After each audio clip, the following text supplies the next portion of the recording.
नमस्कार दोस्तों, SN electrical academy के यूट्यूब चैनल पे आप सभी का स्वागत है। यूपीपीसीएल TG2 की प्रिपरेशन करने वाले स्टूडेंट के लिए हमने स्पेशल न्यूमेरिकल क्वेश्चन की सीरीज चला रखा है। उसी का पार्ट नंबर ये 39 है। वीडियो को कंप्लीट वॉच कीजिएगा।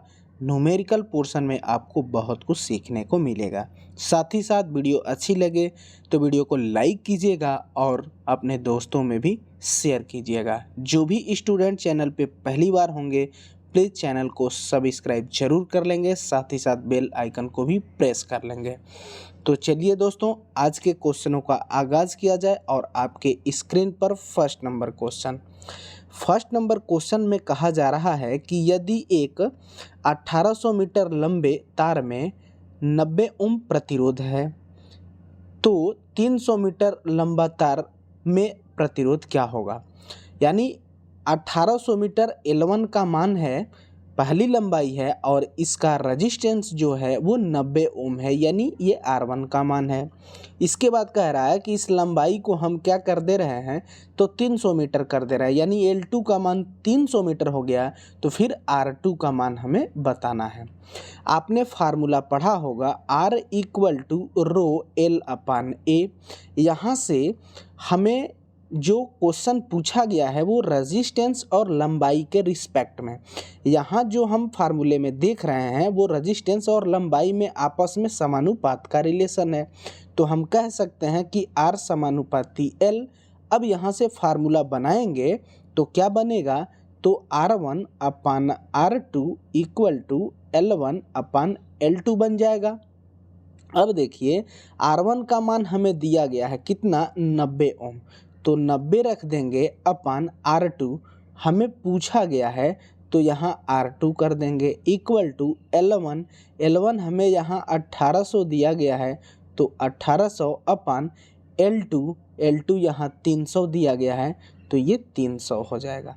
अब देखिए ये 2 जीरो से 2 जीरो मारा जाएगा, 3 6 18 हो जाएगा और 15 6 90 हो जाएगा, यानी R2 = कितना मिला, 15। हमने क्या निकाला, रेजिस्टेंस, तो इसका मात्रक ओम हो जाएगा, यानी ऑप्शन नंबर बी 15 ओम बिल्कुल करेक्ट आंसर हो जाएगा। अगला जो क्वेश्चन है सेकंड नंबर की शुद्ध प्रतिरोध परिपथ में शक्ति पावर ... के बराबर होता है। कहने का मतलब है कि अगर प्योर रेजिस्टिव सर्किट है तो उसमें पावर लॉस कितना होता है। तो प्योर रेजिस्टिव सर्किट है, इसका मतलब है कि करंट एंड वोल्टेज के बीच जो एंगल है वो 0 डिग्री का है। तो हम यहाँ पे एक्टिव पावर निकालेंगे तो P = VI cos φ हो जाएगा। अब यहाँ पे फाई जो है करंट एंड वोल्टेज के बीच का एंगल है जो 0 डिग्री होगा, किसके केस में, रेजिस्टिव के केस में। तो हम यहाँ से कह सकते हैं कि P = VI cos 0 डिग्री। अब cos 0 का मान कितना होता है, तो 1 होता है, तो कह सकते हैं कि P = VI × 1, क्योंकि cos 0 डिग्री का मान 1 होता है तो P = VI हो जाएगा। इसका मतलब यह है कि प्योर रेजिस्टिव के केस में सर्किट में पावर लॉस कुछ न कुछ होगा, 0 नहीं होगा। फिलहाल यहाँ पे भी आई होगा, ऑप्शन नंबर सी बिल्कुल करेक्ट आंसर हो जाएगा। अब रही बात कि इस पर 2 और क्वेश्चन बनते हैं। एक तो बनता है प्योर इंडक्टिव के केस में और एक प्योर कैपेसिटिव के केस में। अगर प्योर इंडक्टिव के केस में बनता है तो उसमें करंट और वोल्टेज के बीच जो एंगल होगा वो 90 डिग्री का होगा, और कैपेसिटिव के केस में भी वोल्टेज एंड करंट के बीच एंगल 90 डिग्री होगा। अब एक्टिव पावर का फार्मूला हम लगाएंगे प्योर इंडक्टिव में और प्योर कैपेसिटिव में, तो उसमें पावर लॉस 0 होता है। वो कैसे, तो देखिए P = VI cos 90 डिग्री। अब यहाँ पे VI और cos 90 होगा ना, क्योंकि हमने निकाल रहा है pure inductive and pure capacitive के केस में। इन दोनों के केस में जो करंट और वोल्टेज के बीच एंगल होगा 90 डिग्री होगा, तो यहाँ पे हम cos 90 डिग्री, काश 90 डिग्री का मान क्या होगा 0, तो ये पावर कंप्लीट क्या कर देगा 0 कर देगा। यानी कहने का मतलब है कि प्योर कैपेसिटिव हो और प्योर इंडक्टिव सर्किट हो उसमें एक्टिव पावर जो होगा वो 0 होता है।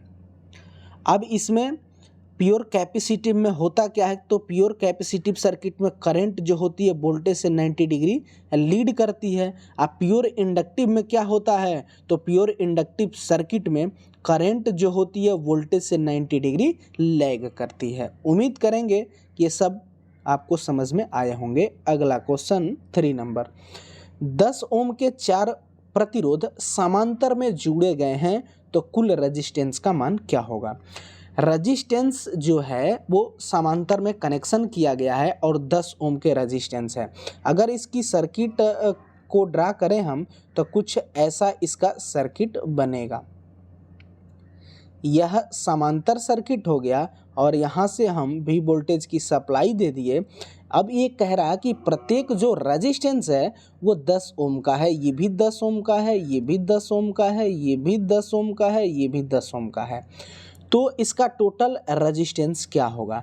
तो अगर पैरेलल में समानांतर में सेम मान के रेजिस्टेंस लगते हैं तो इसका टोटल जो रेजिस्टेंस होता है वो R/N हो जाता है। N क्या है, तो नंबर ऑफ ब्रांच है, कितने रेजिस्टेंस जोड़े गए हैं।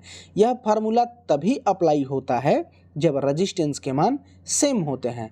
चूँकि यहाँ पे तो सेम है तो रेजिस्टेंस R का मान कितना है, तो 10 है अपन नंबर ऑफ ब्रांच 4 है तो 4 से हम भाग दे देंगे। 2 दूनी 4, 2 5 10 और 2 का भाग देंगे 5 में, 2.5 हो जाएगा।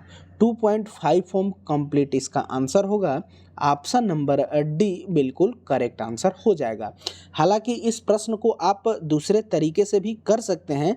उसके लिए आप जो बेसिक फार्मूला होता है पैरेलल रेजिस्टेंस का 1/R equal to 1/R1 plus 1/R2 plus 1/R3 plus 1/R4, 4 resistance है तो इस तरह भी आप इसको हल कर सकते हैं। अगला क्वेश्चन, अगला जो क्वेश्चन है 4 नंबर कि किस आकार के तार में उच्चतम धारा वहन क्षमता होगी। यहाँ पे गेज दिया गया है। आप सब जानते हैं कि हम वायर का जो व्यास मापते हैं वो mm में हमें बताता है और किस यंत्र से मापते हैं तो स्टैंडर्ड वायर गेज यानी SWG से देते हैं। इसका फुल फॉर्म होता है स्टैंडर्ड वायर गेज होता है। ये एक वृत्ताकार डिस्क होती है, इसी पर स्लॉट कटे होते हैं और इस स्लॉट का जो रेंज होता है वो 0 से 36 नंबर तक स्लॉट इस पर कटे होते हैं। ये सामान्यतः स्टील की बनी होती है, ये भी पूछा जा चुका है। इसका रेंज की बात करें तो 0 से 36 का रेंज होता है। अब ये जो गेज है जितना नंबर छोटा होता है वह वायर उतना ही मोटा होता है और जितना नंबर बड़ा होता है वह वायर उतना ही पतला होता है। अब इसमें कह रहा है कि अधिकतम धारा किस वायर में जाएगी, तो उस वायर में जाएगी जो मोटा होगा। अगर वायर जो है वो मोटा है इसका मतलब है कि इसका रेजिस्टेंस कम होगा और रेजिस्टेंस कम होगा तो R इक्वल टू V/I। जब रेजिस्टेंस कम है तो करंट इसमें ज़्यादा जाएगी। तो जो कम नंबर वाला जो गेज है उसमें करंट ज़्यादा जाएगी। क्यों? इसलिए कि वह मोटा होगा, रेजिस्टेंस उसका कम हो जाएगा, उसमें करंट का फ्लो मैक्सिमम होगा। फिलहाल यहाँ गेज में जाएंगे तो 4 नंबर गेज सबसे छोटा नंबर है, इसलिए ऑप्शन नंबर ए बिल्कुल करेक्ट आंसर हो जाएगा। अगला क्वेश्चन, अगला जो क्वेश्चन है 5 नंबर, किसी प्रेरण मोटर के पोल की संख्या को दुगुना करने पर इसकी गति पर क्या प्रभाव होगा। एक इंडक्शन मोटर है, इसकी पोल की संख्या को दुगुना किया जा रहा है तो फिर इसकी गति पर क्या प्रभाव पड़ेगा, क्वेश्चन पूछा गया है ये। तो सिंक्रोनस स्पीड में और फ्रीक्वेंसी और पोल में जो रिलेशन होता है, फार्मूला बनता है NS इक्वल टू 120 F/P होता है। ये F जो है वो फ्रीक्वेंसी है जो कि इंडिया की 50 हर्ट्ज होती है, AC की और DC की 0 हर्ट्ज होती है। ये पोल है और NS जो है ये सिंक्रोनस स्पीड है। अब यहाँ पे देखिए पूछा गया है प्रश्न उस मोटर की स्पीड यानी NS और पोल के बीच। तो पोल और NS का रिलेशन जो है व्युत्क्रमानुपाती का है, यानी हम कह सकते हैं कि NS समानुपाती 1/P, यानी इसका रिलेशन व्युत्क्रमानुपाती का है। अब कह रहा है कि पोल की संख्या को दोगुना किया जा रहा है। ये जो पोल है इसको दोगुना किया जा रहा है, 2 से गुणा किया जा रहा है, तो फिर इसकी गति क्या होगी, इसका ठीक अपोजिट होगा, तो इसकी गति आधी हो जाएगी। क्यों? क्योंकि ये आपस में व्युत्क्रमानुपाती के रिलेशन में है। गति क्या हो गई, आधी। ऑप्शन नंबर सी बिल्कुल करेक्ट आंसर हो जाएगा। अगला नंबर क्वेश्चन, अगला जो है 6 नंबर, समांतर में जुड़े 50 ओम प्रतिरोध, 100 ओम प्रतिरोध और 150 ओम प्रतिरोध का कुल रेजिस्टेंस क्या होगा। 3 रेजिस्टेंस हैं, एक तो है 50 ओम का है, दूसरा जो है 100 ओम का है, तीसरा 150 ओम का है, और इन्हें समांतर में जोड़ा गया है, टोटल रेजिस्टेंस पूछा गया है। तो अगर इसका सर्किट की बात करें तो इसकी सर्किट कुछ ऐसे बनेगी, ये होगा, यहाँ से हम सप्लाई दे देंगे इसमें। अब ये जो है 50 ओम का हो जाएगा, दूसरा नंबर जो है 100 ओम का हो जाएगा, और तीसरा नंबर 150 ओम का है। ये तो अलग अलग रेजिस्टेंस है, तो फिर R/N वाला फार्मूला अप्लाई होगा नहीं, तो इसको बेस फार्मूले से करते हैं। तो 1/R = 1/R1 + 1/R2 + 1/R3, 3 ही लेंगे क्योंकि 3 ही रेजिस्टेंस है, तो = 1/50 + 1/100 + 1/150, एलसीएम कितना हो जाएगा, 300 हो जाएगा। अब ये 0 से ये 0 मारा जाएगा तो 5 × 6 = 6 हो जाएगा, और ये 100 से भाग देंगे 300 में तो ये 3 हो जाएगा, और ये 150 दूनी का 300, 2 हो जाएगा। अब यहाँ से 1/R है तो R निकालेंगे तो ये ऊपर चला जाएगा 300, 300/6 × 3 = 11, और 11 6 × 3 = 9, और 2 11 हो जाएगा। अब 2 बार ले जाएंगे तो 11 दूनी का 22, और ये 80 हो जाएगा, 11 × 7 = 77.27 आएगा, यानी 27.27 इसका आंसर होगा। हमने रेजिस्टेंस निकाला तो इसका मात्रक ओम रखेंगे। ऑप्शन नंबर डी बिल्कुल करेक्ट आंसर हो जाएगा। अगला नंबर क्वेश्चन, अगला जो क्वेश्चन है 7 नंबर की, श्रेणी प्रकाश व्यवस्था हेतु 240 वोल्ट आपूर्ति के लिए कितने 6 वोल्ट के बल्ब की आवश्यकता होगी।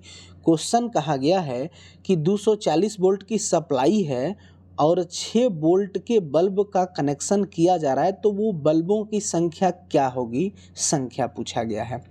तो यहाँ फार्मूला इसका जो बनता है वो बल्ब की संख्या = सप्लाई वोल्टेज जो कि 240 है अपान एक बल्ब की वोल्टेज 6 हो जाएगा, प्लस फिर यही चीज़ सप्लाई वोल्टेज अपान एक बल्ब की वोल्टेज का 5%।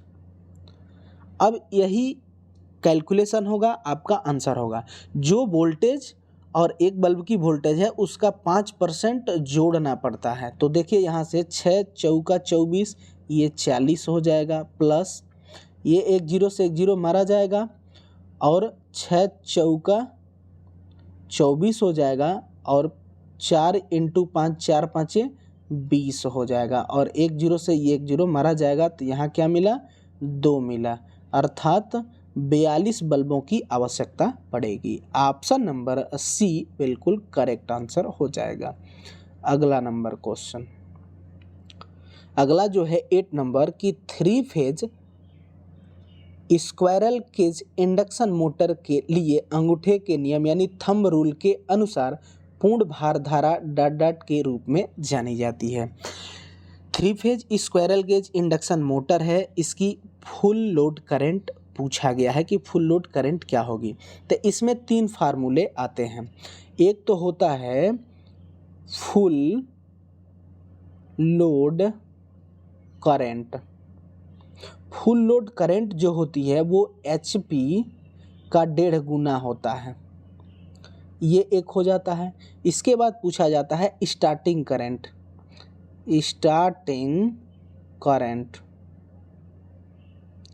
स्टार्टिंग करंट जो होती है वो क्या होती है, तो फुल लोड करंट का 5 या 6 गुना होती है। इसके बाद एक होता है फ्यूज कैपेसिटी। फ्यूज कैपेसिटी जो होती है वह फुल करंट का 1.5 गुना होता है। यही 3 फार्मूले बनते हैं, इसको आप जरूर याद रखेंगे। पहला कि अगर फुल करंट पूछे तो क्या करेंगे, तो फुल करंट में HP, फुल करंट जब निकालेंगे तो HP में 1.5 गुना कर देंगे तो वो फुल करंट हो जाएगी। यही पूछा गया था कि फुल करंट क्या होगी, तो HP का 1.5 गुना होगा, यानी ऑप्शन नंबर डी यहाँ करेक्ट आंसर होगा। इसमें दूसरा प्रश्न बनता है कि स्टार्टिंग करंट क्या होगी, तो फुल करंट जो निकाले हैं उसका 5 या 6 गुना कर देंगे तो उसकी स्टार्टिंग करंट निकल जाएगी। इस मोटर की फ्यूज कैपेसिटी क्या होगी, तो जो फुल करंट निकाले हैं उसका पुनः 1.5 गुना कर देंगे तो उस मोटर की फ्यूज कैपेसिटी निकल जाएगी। इसी तीनों को पूछा जाता है, इसको आप ज़रूर याद रखेंगे। अगला जो क्वेश्चन है 9 नंबर, इस 9 नंबर को आप सब ध्यान से देखिएगा। इसमें क्या है कि यदि आउटपुट 25 किलोवाट और हानियाँ 2 किलोवाट है तो इस अल्टरनेटर की दक्षता क्या होगी।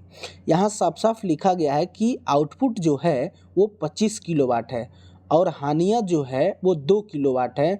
तो अगर हम इनपुट इसका पूछें तो कितना हो जाएगा, आउटपुट प्लस हानि अगर जोड़ दें तो वो इसका इनपुट हो जाएगा। तो 25 2 27 किलोवाट जो होगा इसका इनपुट होगा।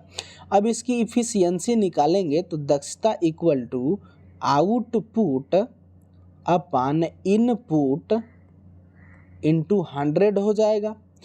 अब यहाँ से आउटपुट दिया गया है कितना है, 25 है, तो 25 रख देंगे अपान 25 किलोवाट अपान इनपुट कितना होगा, 27 होगा। क्यों, क्योंकि 25 आउटपुट प्लस हानि करेंगे तो वो टोटल इनपुट बनेगा।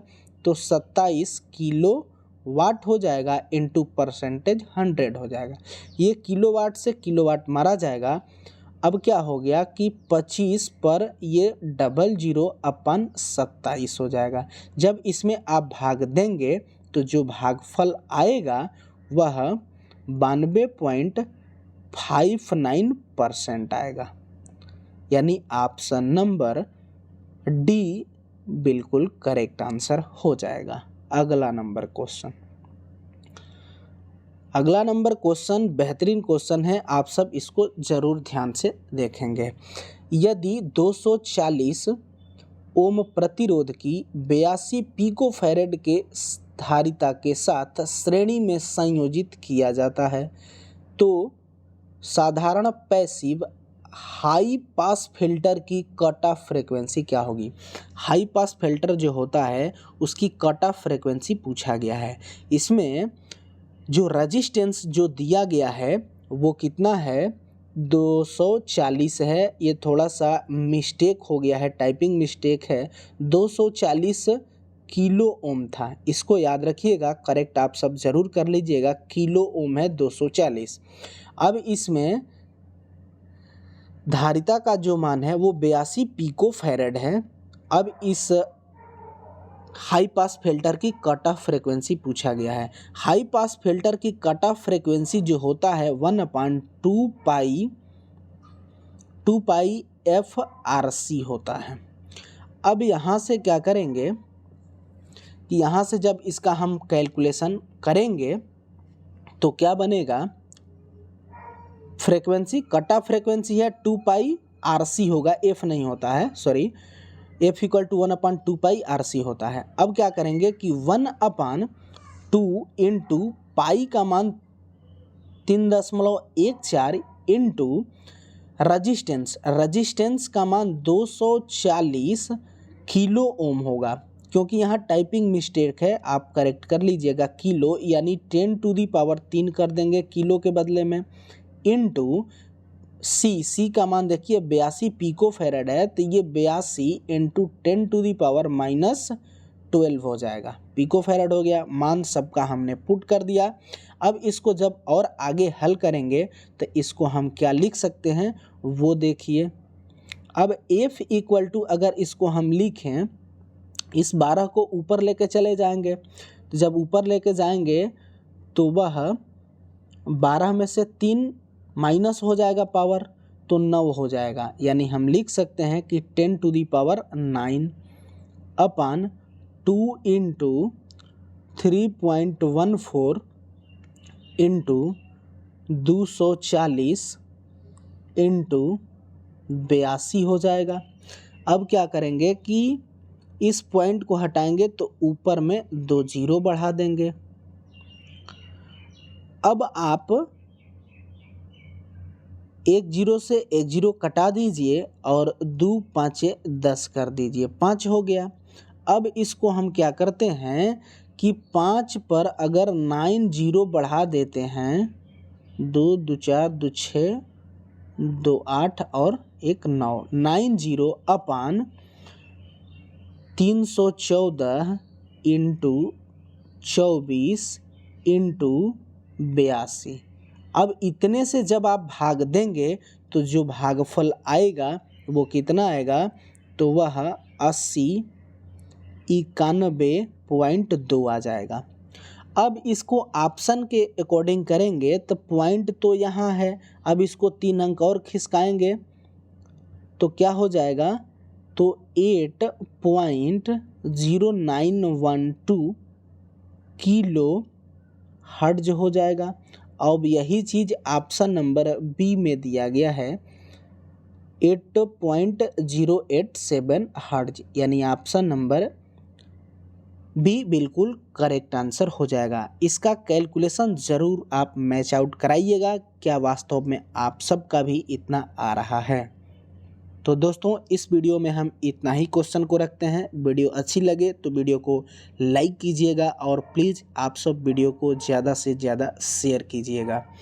जो भी स्टूडेंट चैनल पे पहली बार होंगे प्लीज़ चैनल को सब्सक्राइब जरूर कर लेंगे, साथ ही साथ बेल आइकन को भी प्रेस कर लेंगे ताकि जब भी वीडियो चैनल पे अपलोड हो उसका नोटिफिकेशन सबसे पहले मिल सके। तो चलिए इस वीडियो में बस इतना ही, तब तक के लिए bye bye, take care, thanks for watching this video.